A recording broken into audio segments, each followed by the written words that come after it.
আফরান নিশোর পর এবার মেহজাবিনকেও কোনো পাত্তা দেয়নি শাকিব খান। গতকাল জমকালো আয়োজন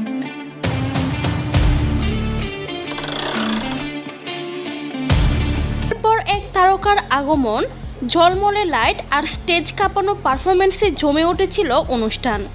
কিন্তু এই রাতে সব আলো কেড়ে নিলেন চলচ্চিত্রের যাত্রা শুরু করেছিলাম যখন আমি ইন্টার ফার্স্ট ইয়ারে। একজন, তিনি শাকিব খান। আর সেটাই যেন সহ্য হচ্ছিল না অনেকের। এই প্রথমবার শাকিব খানের এত কাছে দাঁড়িয়ে থেকেও মেহজাবিন যেন ছিলেন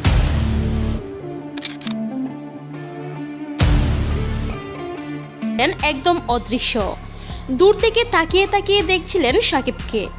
কিন্তু এটা হচ্ছে আমার নেশা, আমার পেশা, আমার। শাকিব খান ফিরেও তাকাননি তার দিকে, একটুও পাত্তা না দিয়ে চলে গেলেন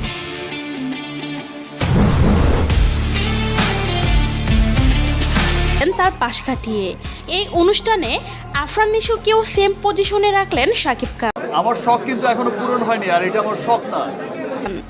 দুইজন দুই দিক থেকে চেষ্টা করলেন আকর্ষণ পাওয়ার, কিন্তু মেগাস্টার ইন্টার ফার্স্ট ইয়ারের স্টুডেন্ট, এসেছিলাম 3 মাসের জন্য। শাকিব খান যেন বুঝিয়ে দিলেন এই ইন্ডাস্ট্রিতে তিনি একাই রাজা।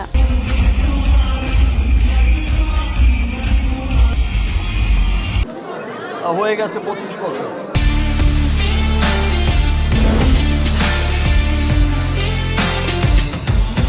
তিনি মঞ্চে উঠলেন আর সকল ক্যামেরা ঘুরে গেল তার দিকে। গ্ল্যামার,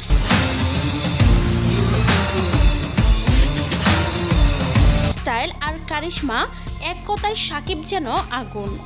এই বড় হয়েছি এখানে, বেড়েছি এখানে। ঘটনাগুলো দেখে অনেকেই বলছেন শাকিব খান যখন স্টেজে থাকেন অন্য কেউ কখনো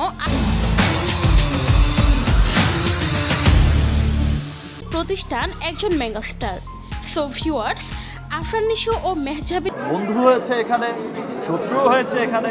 কে এই অবস্থায় দেখে আপনাদের কেমন লাগছে তা জানিয়ে ফেলুন ভিডিও। সব চলচ্চিত্র হচ্ছে আমার হৃদয়ের সবচেয়ে কাছের অবস্থায় অবস্থান করে। কমেন্ট বক্সে। আর ভিডিওটি ভালো লাগলে অবশ্যই একটি লাইক করবেন।